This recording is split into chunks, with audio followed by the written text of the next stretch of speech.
The day everything changed started like any normal morning. People were busy with their routines.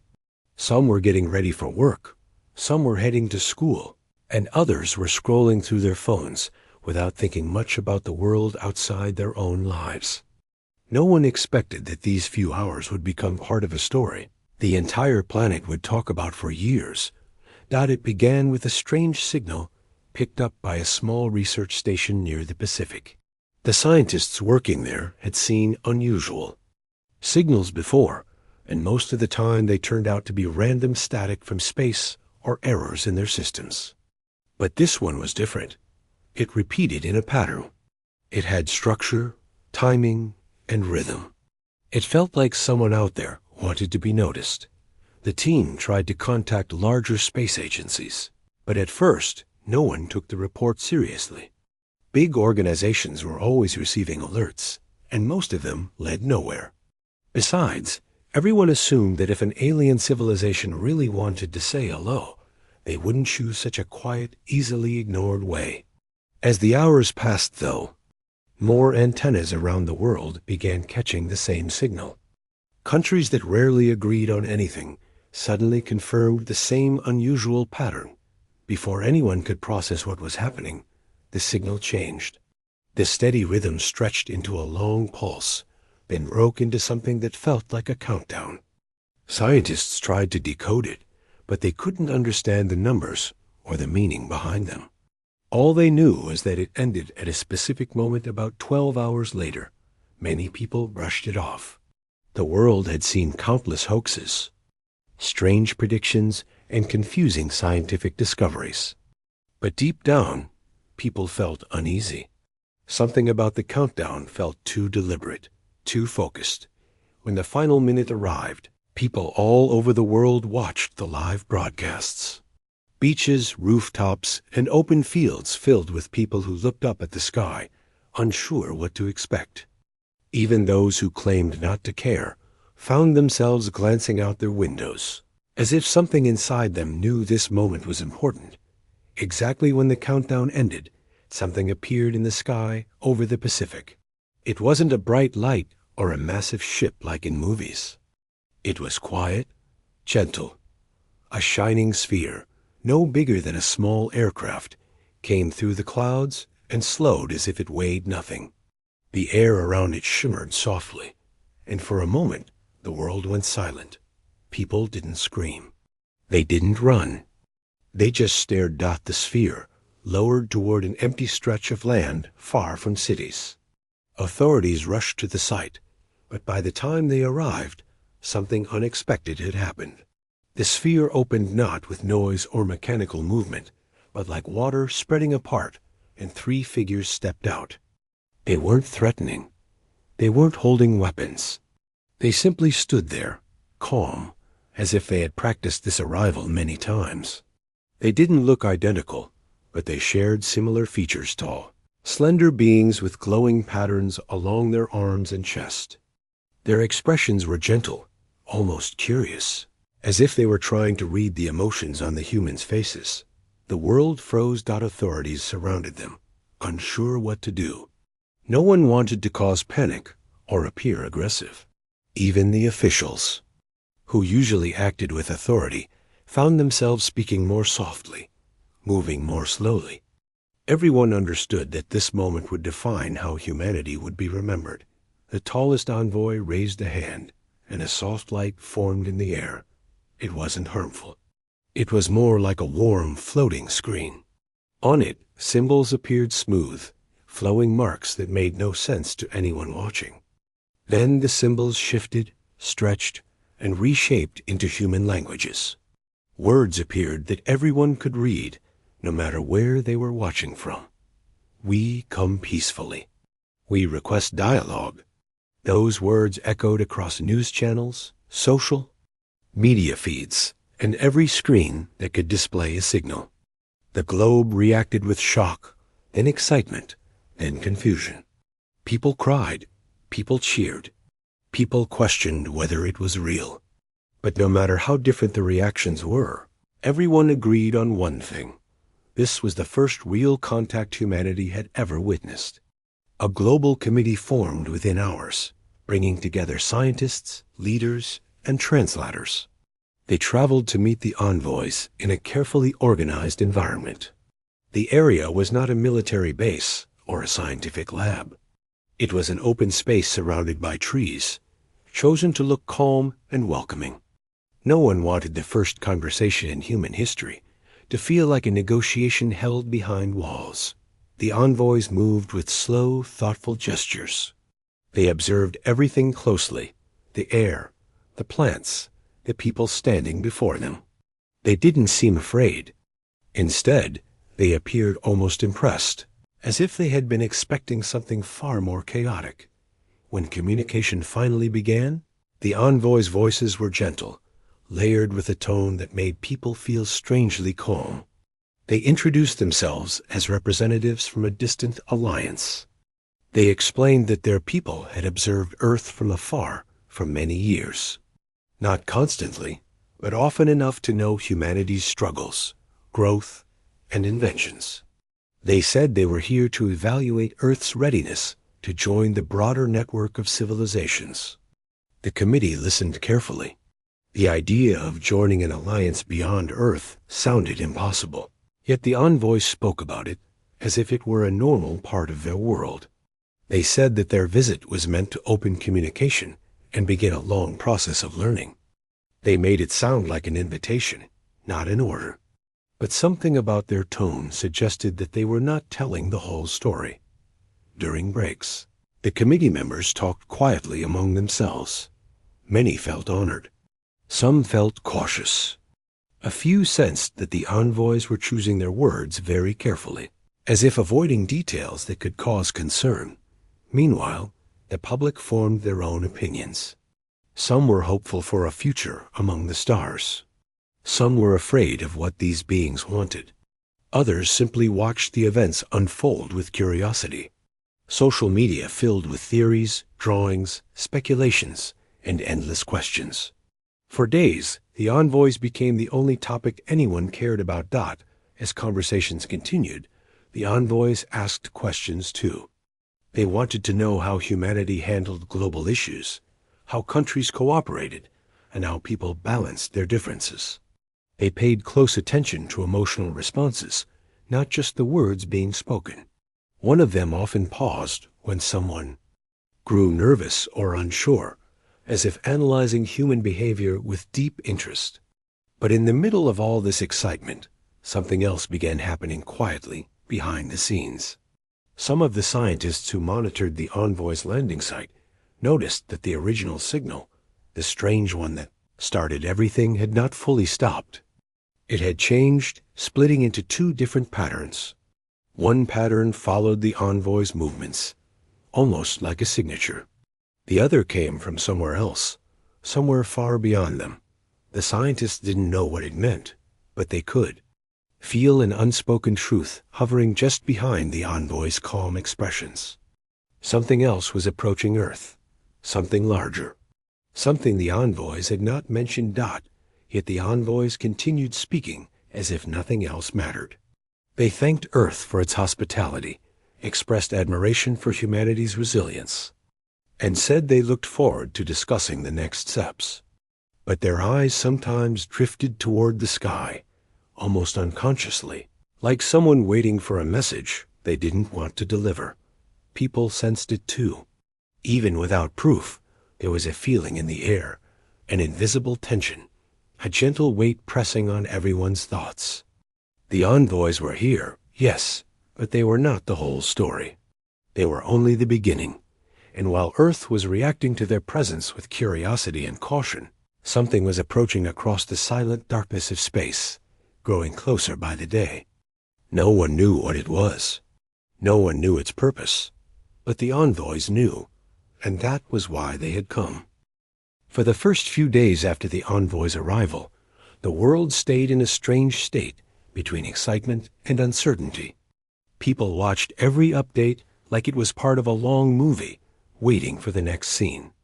But behind all the public reactions, the people directly involved felt something heavier, something they couldn't explain. The global committee continued to meet with the envoys every day. Each session lasted hours, yet it always felt like the envoys were choosing their answers carefully. They spoke warmly, used soft expressions, and tried to make their presence feel comforting. But there was always something missing, something they didn't say. During one of the private sessions, a young researcher noticed a small flicker in the envoy's behavior. Whenever someone asked about the purpose of their trip, the envoys shared the same explanation. They had been observing Earth and believed this was the right time to open dialogue. But when someone asked about the countdown signal that announced their arrival, the envoys paused slightly, as if unsure how much to reveal. Meanwhile, the research teams monitoring the sky kept receiving strange readings. The second pattern in the signal, the one that didn't match the envoys, continued growing stronger. It repeated at regular intervals, like a heartbeat traveling through space. At first, only a few scientists knew about it. But as the days passed, more stations confirmed the same data. Something big was coming toward Earth. The team tried to discuss it quietly, but even in private conversations, their voices carried worry. They didn't want to start a global panic, especially when everyone was still processing the arrival of the envoys. Still, they felt it was their responsibility to alert someone. One evening, while the committee prepared for another meeting, a scientist pulled aside one of the attending officials and quietly explained the new readings. The official listened with growing concern, then asked the scientist to remain silent until the information could be verified. They didn't want rumors spreading before they understood the truth, but the envoys already seemed aware. During the meeting that night, the smallest envoy kept turning its gaze upward, even though they were inside a large enclosed hall. The envoy's expression shifted every time the humans mentioned the strange patterns in the sky. They tried to hide it, but the humans were paying attention. Finally, during a short break, something unexpected happened. One envoy walked toward a quiet corner where a research assistant stood organizing files. The assistant looked surprised and unsure whether to step back or stay still. The envoy stopped a few steps away and lowered its voice. As if talking secretly wasn't normal for them, the envoy said, "Your world is changing faster than you know." The assistant froze, unsure how to respond. The envoy continued, speaking gently, almost apologetically. "There is movement approaching this system. We expected it to arrive later. It will not harm you, not if matters stay calm, but its presence changes what we can say." Before the assistant could ask anything, another envoy called out, and the first one returned to its group as if nothing had happened. The assistant stood there, stunned, holding the same piece of paper in their hands without even realizing it. The message spread quietly through the committee, passed from person to person in whispers. People exchanged nervous glances, but maintained a calm appearance in front of the envoys. No one wanted to confront them directly, not without understanding what was really happening. The next morning, the committee arranged a private session with only a few trusted representatives. They questioned the envoys more directly this time. They asked why a second signal was reaching Earth, and what exactly was approaching the solar system. The envoys stayed silent longer than usual. Their expressions tensed in a way no one had seen before. Then the tallest envoy finally spoke. "There is another alliance," it said softly. "They hold influence in regions near ours. Their methods are different from ours, and they prefer clear control over gentle introduction. We knew they had noticed your planet. We did not know they would come so soon." The room fell completely quiet. The envoys continued. "We came here first because we believe your world should be met with respect. But others see Earth as unprepared. They see you as a young world that must be shaped, not welcomed." People exchanged looks full of concern. The envoys' words weren't threatening, but they painted a picture of a much larger universe, one where Earth was suddenly a point of interest, maybe even a contested point. A member of the committee asked, "What do they want from us?" The envoy lowered its gaze.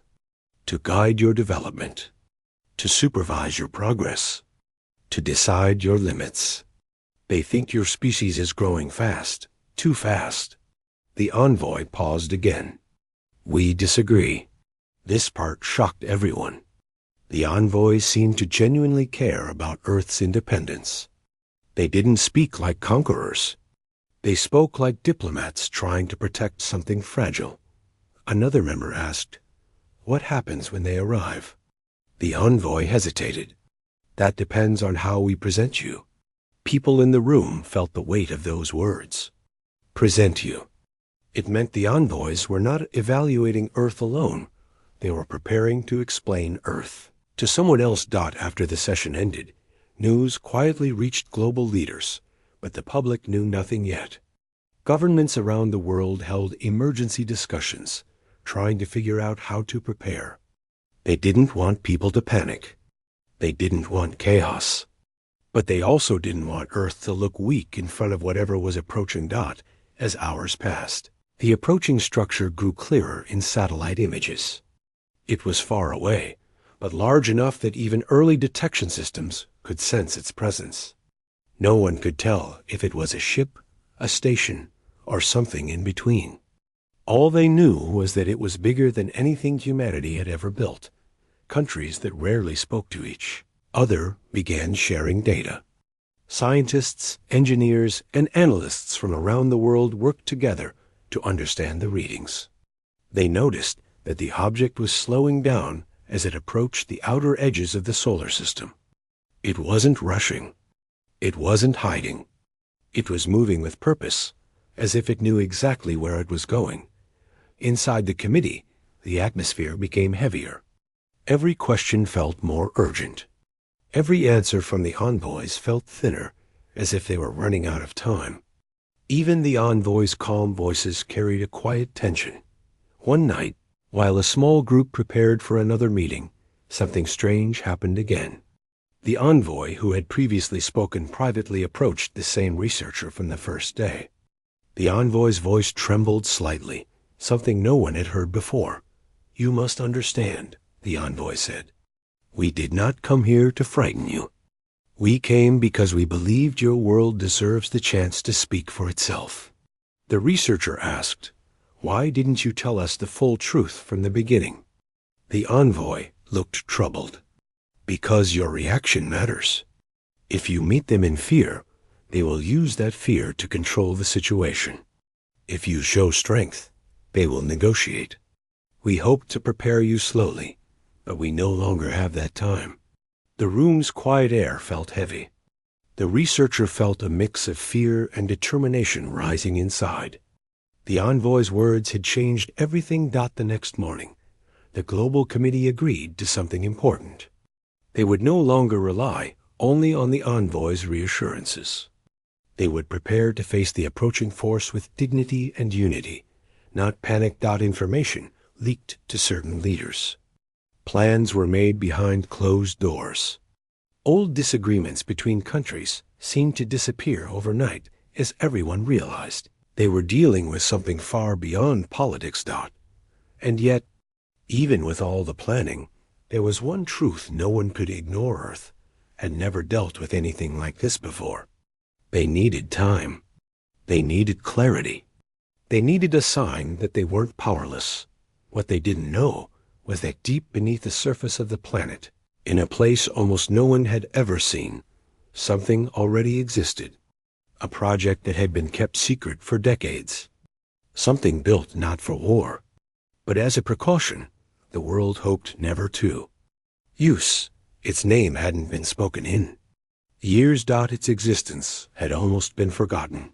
But the moment was approaching when Earth would need it. And the envoys sensed it too. For a few days, the world tried to continue its normal routine, but everyone felt the growing tension in the air. Even people who normally didn't follow world news found themselves checking updates every hour. There was a feeling that something big was about to happen, something that would decide the direction of Earth's future.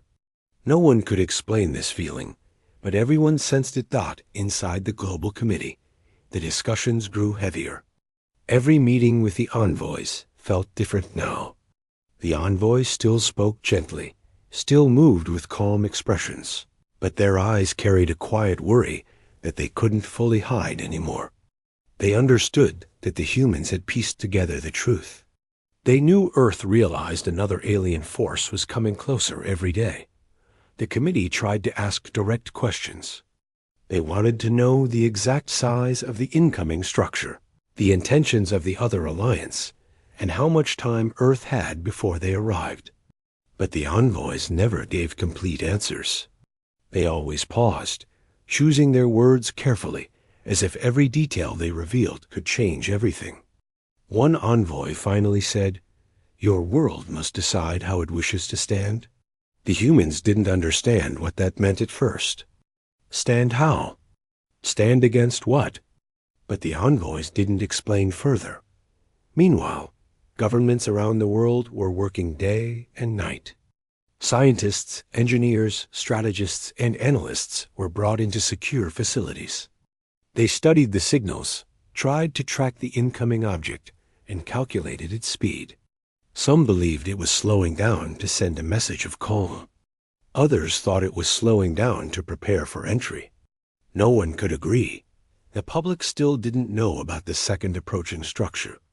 World leaders were afraid that revealing everything too soon would create global panic. People were excited about the envoys, but excitement could turn to fear instantly if they learned something larger was coming toward Earth. The leaders planned to share the reality eventually, but only when they themselves understood what was actually happening. As days passed, the envoys grew quiet during meetings.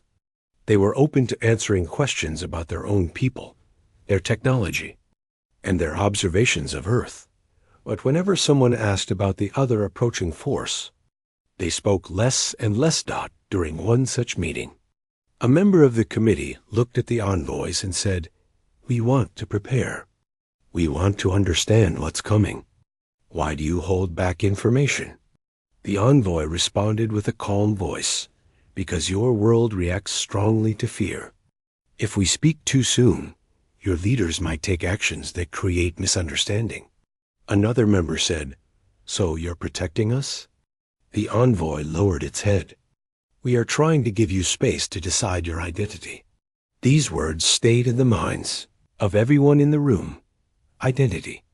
Humanity had never been asked to define itself on such a large scale. It wasn't about nationality anymore. It wasn't about borders or differences.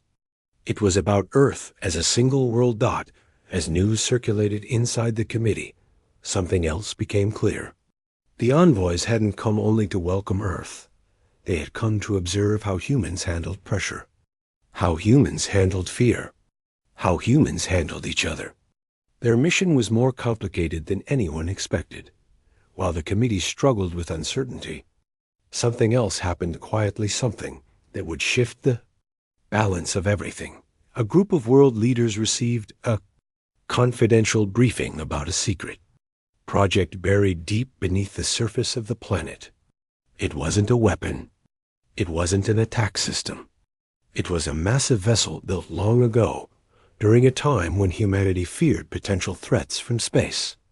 Only a few people in the world even knew it existed. It was called the Titan program. For decades, the vessel had been hidden in a giant underground hangar, untouched, sleeping like a giant waiting for a reason to exist. The project had been discontinued after global politics changed, and funding was redirected to other areas. Over time, people forgot about it. Files were locked. Key personnel retired. It became more of a myth than reality. But now, with something extraordinary approaching Earth, leaders were forced to bring it back into consideration. The vessel wasn't designed to attack anything. It was built to serve as a guardian, a symbol of humanity's attempt to protect itself in unpredictable situations. It held advanced shield systems, long-range observation arrays, and technology that had been considered ahead of its time.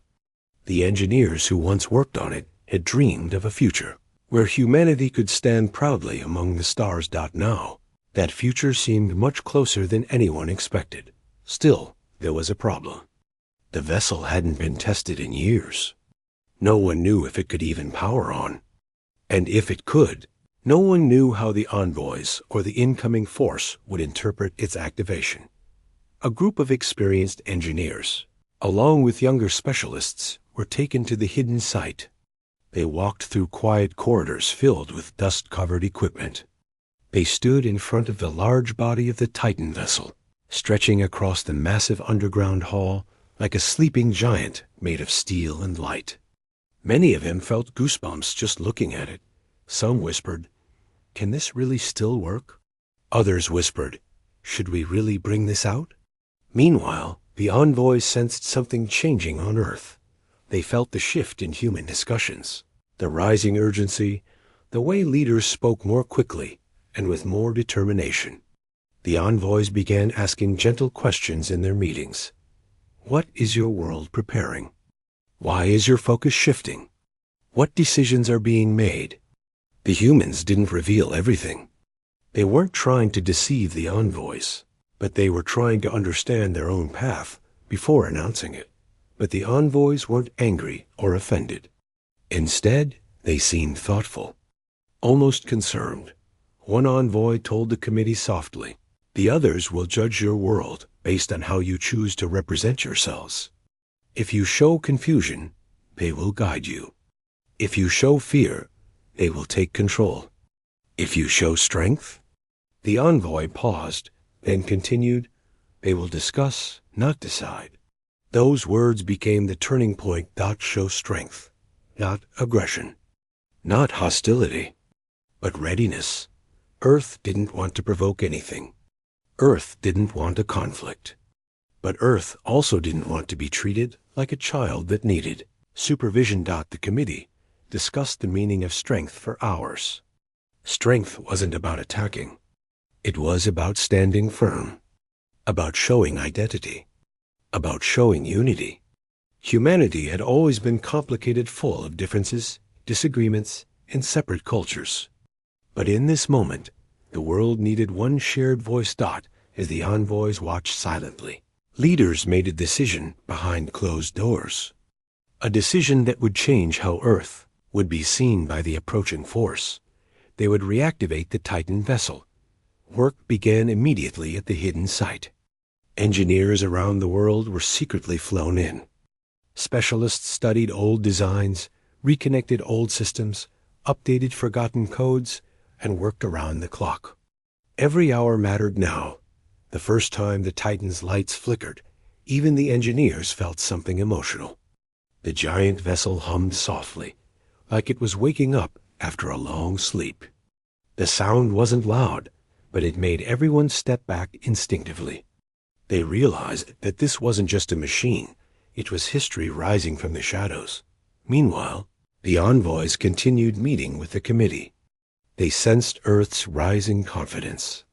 For the first time since they arrived, they seemed unsure what humans were planning. But they didn't try to stop it. Their expressions showed a mix of curiosity and quiet hope. One Envoy said privately, "Your world is stronger than many believed." Another added, "Unity is your greatest strength." The humans didn't respond, but they felt a growing sense of responsibility. This wasn't just about showing strength to other beings. It was about proving something to themselves. As the Titan vessel neared activation, the Envoys gathered together in a quiet meeting with the committee. Their tone was calm, but something emotional lingered beneath their words. "We came here expecting to guide your world slowly," one Envoy said. "We expected to teach, to watch, to help. But your actions show something different. You are not a world that needs to be shaped. You are a world that is already shaping itself." The humans listened silently. "You will not face what is coming as a weak world," the Envoy continued. "You will face it as equals." These words carried a weight that none of the humans had expected. For the first time since the Envoys arrived, humanity realized something important. The Envoys weren't just observing Earth. They were beginning to respect it, and the approaching force. still days away, but drawing closer every hour, was about to see a world unlike the one anyone expected. A world ready to stand, a world ready to speak, world ready to be known. The day the Titan vessel finally powered on felt like the moment the world changed without announcing it out loud. Engineers, technicians, and old specialists who had once worked on the project stood in silence as the giant machine came alive. The soft blue lights running across its surface brightened slowly, like the heartbeat of a being waking from long rest. The huge metal body didn't move yet, but the vibrations under the floor said enough it was alive again. People who had been working for days without proper sleep smiled for the first time. Someone whispered, "We've done it." And even though the words were soft, everyone heard them. For a moment, the entire room felt light. They had brought back something thought impossible, but excitement lasted only a short while because there was still so much that needed to be done. The vessel had to be tested, stabilized, connected with global communication systems, and prepared for the moment it might need to rise into the sky.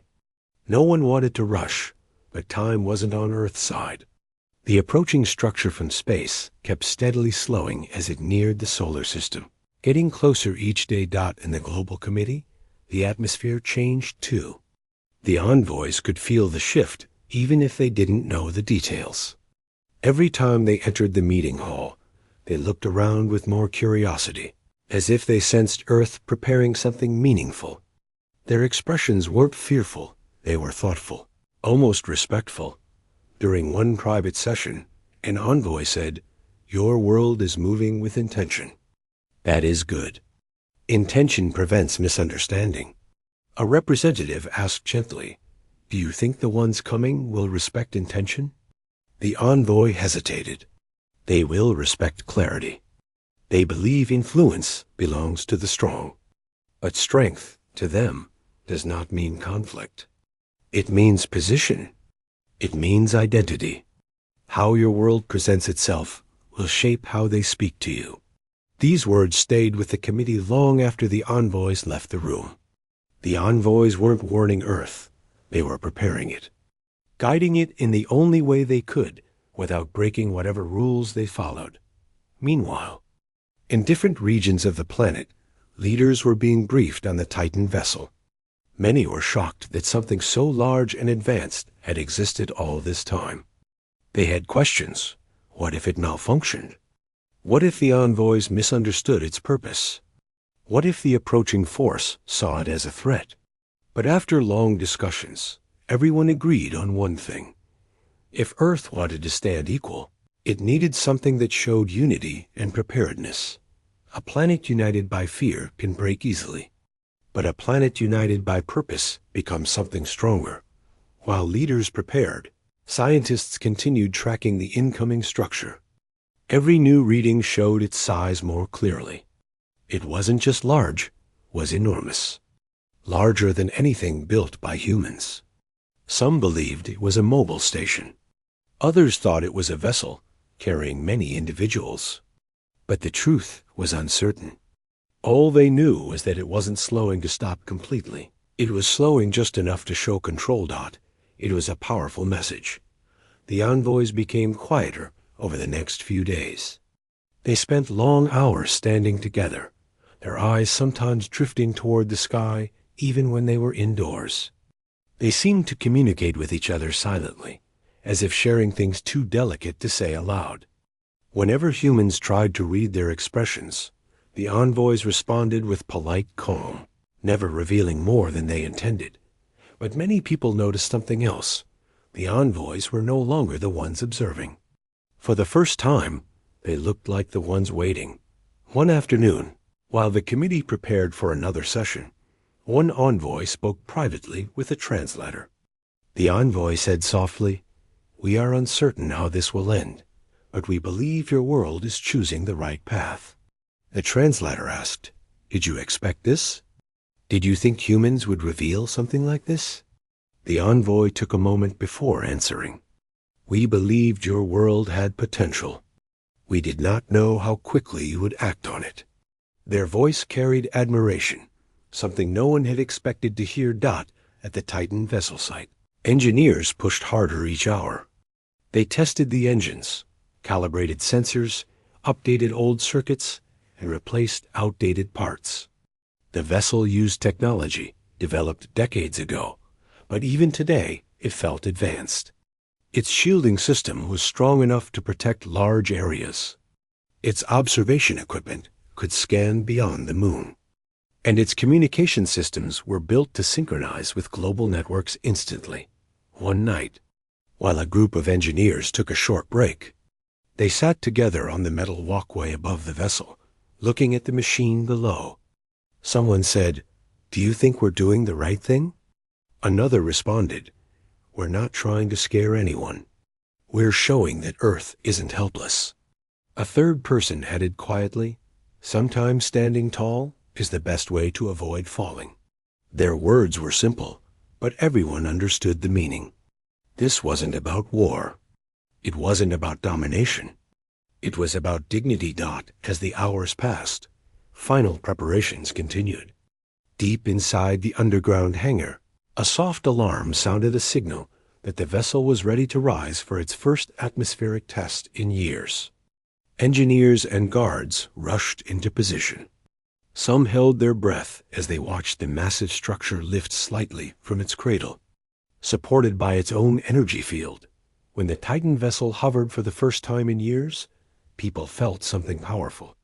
Not fear, not pride. Something deeper: belief. Belief in humanity's ability to stand on its own feet. The rising test lasted only minutes, but it was enough to confirm the vessel could operate. Leaders around the world received the update immediately. They didn't celebrate. They simply nodded, understanding what it meant. Earth had a voice now. The next morning, the committee held a meeting with the envoys. It was different from every meeting before. The humans in the room stood with a new confidence, not arrogance, not defiance, just quiet strength. Even the envoys noticed. One envoy looked around the room and said gently, "You have changed." A representative responded calmly, "We have prepared." The envoy didn't look surprised. In fact, a small expression of relief appeared on its face. This is good. When the others arrive, they will not see a world waiting to be guided. They will see a world standing on its own path. The representative asked, "Will that make things easier?" The envoy answered, "It will make things fair." As the meeting ended, an unusual moment occurred. One envoy placed its hand softly on the table, almost like a gesture of reassurance, and said, "We do not wish to speak for your world, but we wish to see you speak for yourselves." Meanwhile, the scientific teams announced that the incoming structure would reach the outer edge of Earth's space region within days. The approaching force wasn't rushing, but it was coming with purpose. People around the world waited with a mix of worry and curiosity, but governments worked to keep things calm. There were no public alarms, no warnings, no panic. Just quiet monitoring and preparation. On the day before the approaching structure was expected to appear, clearly on long-range sensors, the Titan vessel was moved to a location that allowed it to ascend into the sky without drawing global attention. Only a small number of people watched as it began its steady rise, lifting higher and higher until it left the atmosphere. From the ground, no one could see it. It blended into the sky, hidden but powerful. The envoys didn't ask where it went. They simply watched the sky for a long time, standing together in silence. Later that night, one envoy said softly to the committee, "When the others come, they will hesitate. They will not be sure how to address your world. And that hesitation will give you space to speak." For the first time, the envoys showed something that looked like hope. The next sunrise would bring a new chapter for Earth, one that no one had ever imagined. And somewhere far above the planet, the Titan vessel waited quietly, ready to stand between Earth and whatever was coming. The morning came slowly, as if the world itself was holding its breath. People went about their routines, but everyone who knew about the approaching force and the Titan vessel felt a quiet tension. News agencies carefully reported the unusual events of the past weeks without revealing everything. People watched the skies more often than usual, noticing clouds, sunlight, and distant planes, all while wondering if something bigger was moving unseen above them. In the secret command centers, humans worked tirelessly. Engineers monitored the Titan vessel, making sure every system was stable. Analysts tracked the incoming structure, calculating trajectories, speeds, and approaches. Scientists double-checked every reading to ensure no mistakes were made. The room was filled with quiet focus. Nobody laughed, nobody relaxed, but no one panicked either. For the first time in generations, humans were acting together as one, not as separate nations or factions, but as a species. The envoys remained close to the committee, watching everything unfold. They no longer spoke often. When they did, their words were careful but encouraging. One of the envoys approached a young scientist and said, "You will see how your world can speak without words. Be ready to understand the moment when it arrives." The scientist was puzzled, but felt the calm certainty in the envoy's voice. Something was coming, and it was going to be different from anything humanity had imagined. Hours later, the first signs of the incoming structure appeared on long-range sensors. It wasn't sudden or violent, it moved with precision, almost deliberately slowing as it entered the outer edge of Earth's space. Satellites picked up its size and shape. It was enormous, larger than the Titan vessel, more complex than any human design. Engineers and analysts studied it carefully, sending the data up to command centers and observing patterns that hinted at intelligence. Every line of observation suggested that this was not a random arrival.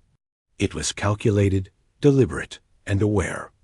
On Earth, leaders called an emergency session of the committee. This meeting was different. Unlike the previous discussions filled with questions and speculations, this one was focused on choices and actions. Humans had prepared, and now it was time to stand. The envoys observed quietly, their expressions neutral but intense, as if noting every gesture, every expression, and every pause. A representative spoke softly. "We are ready to show that we are not helpless, that we are not waiting to be guided." The room went silent. Everyone understood the weight of these words. The incoming force was not just a test for humanity. It was a test of identity, unity, and purpose. Meanwhile, the Titan vessel hovered in orbit, invisible to the naked eye. Its massive structure reflected sunlight in faint glimmers, making satellites and sensors pick up minute changes that human observers could monitor. Systems hummed quietly, shields activated in small tests, and long-range observation equipment began scanning the surrounding space. Engineers held their breath, watching every readout. The vessel was not just a machine. It was a statement. As the incoming structure approached the inner edges of the solar system, the envoys finally spoke. Their voices were soft but carried authority. "Your world has chosen to stand. That choice will be observed carefully. Those who come will hesitate. They do not expect such clarity." The envoys paused, letting their words sink in. "Your presence as one, acting as one, is the message that will reach them before any words are spoken." On the surface of Earth, people went about their days, unaware of the full scale of events above them. In cities, on farms, and in remote areas, life continued. Yet there was an invisible connection between them, a shared heartbeat of readiness, of potential, of silent determination. No one knew it, but humanity was already sending signals far beyond their planet, not through language, but through action and unity. The first visual confirmation came late in the afternoon. The approaching structure became visible from the outer edges of Earth's orbit, glowing faintly against the darkness of space. It moved slowly, deliberately, almost cautiously, as if studying what lay beneath it. Observers on Earth watched through telescopes, satellites, and live feeds. The structure was massive, far beyond the scale of anything humanity had built, but it carried a calm, almost measured presence. It didn't seem aggressive. It didn't seem threatening. But it carried authority. At this moment, the Titan vessel made its first full demonstration. Slowly, methodically, it rose higher in orbit, fully powered, fully operational. It's massive. Shields activated, sending gentle waves of energy that could be detected in space. Sensors scanned outward, carefully mapping the structure of the approaching object. Even though humans could not see it with their own eyes, the data in readings were clear. The vessel was ready. Earth had a voice. The envoys watched with quiet intensity. One of them said, "Observe carefully. They are seeing your strength and will adapt. This is the moment of recognition." Humans in the command centers felt a strange calm. They had done everything possible, but the final test wasn't theirs to control. It was in the balance between observation and action, between presence and restraint. Slowly, the approaching force halted its movement for a moment. Satellites recorded a tiny shift in its trajectory, a subtle hesitation. Analysts and engineers studied the readings carefully. Every indicator suggested that the observers were reacting, not attacking, not rushing, but acknowledging. The Titan vessel remained in position, a silent but visible reminder that Earth could not be taken lightly. In that moment, something extraordinary happened. A signal from the approaching structure reached Earth. It wasn't hostile. It wasn't demanding. It was simple, measured, and careful. Analysts decoded it as a message of acknowledgement, a recognition of presence and intent. Earth had shown that it was not a helpless or passive world. It had shown clarity, preparation, and unity. The signal carried a weight of respect, a subtle agreement that further interaction would be fair. The envoys turned to the committee, their expressions softer than ever before. "Your world has spoken without words," one said. "Those who come have recognized your position. They will not impose. They will not guide. They will engage as equals. You have done what few worlds manage to do." Committee members breathed deeply, letting the meaning sink in. For the first time in generations, humans had acted as one species. They had prepared without fear. They had shown capability without aggression. And they had stood with clarity, without arrogance. The weight of this moment was enormous. It would not be forgotten. As the days passed, communication with the approaching force became more structured and measured. Humans established channels, not to negotiate domination, but to demonstrate identity, values, and unity.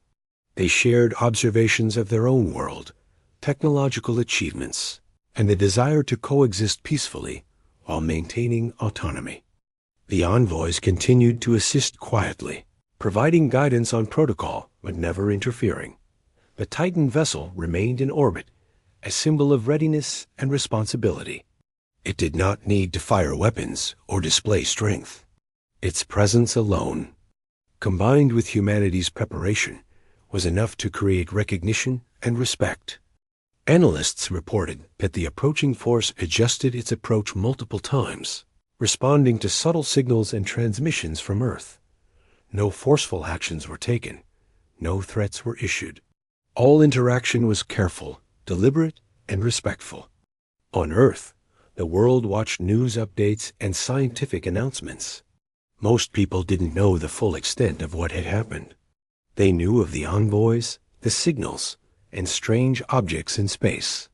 Some believed humanity had taken a step into a larger universe, though few understood the details. Still, even without full awareness, people felt a new sense of possibility, hope, and connection. In the final private session with the envoys, one representative of Earth said, "We have prepared. We have chosen to stand together. But what comes?" Next, the envoy responded with a gentle smile. "Now your world can participate. Not as a subject, not as an object of guidance, but as a recognized member of a larger community. Your choices, your unity, and your clarity have ensured that your voice will be heard. It was a simple message, but it carried enormous weight. Earth had survived the test of observation without fear. It had demonstrated intelligence, responsibility, and unity. The envoys had been impressed, not because humans were the strongest or the fastest, but because humans had chosen to act with purpose and clarity. As the approaching structure slowly moved into a stable orbit around the solar system, Earth's leaders felt a quiet relief. No one celebrated with fanfare. There was no cheering. The moment was deeper than celebration. It was understanding. It was recognition. Humanity had been acknowledged, respected, and treated as equals. The world had changed, quietly but permanently. The envoys prepared to leave Earth. Their mission was complete. They had facilitated the arrival of a momentous opportunity, witnessed humanity's preparation, and ensured that the approaching force would respect Earth's autonomy. Before departing, one envoy said, "Remember this. Strength is not always in power. It is in unity, clarity, and the courage to stand together. You have shown all of this. The universe will now see you differently." Humans watched as the envoys departed, leaving behind a planet forever changed. Above the Earth, the Titan vessel returned to its quiet orbit, ready to serve if ever needed again, but no long.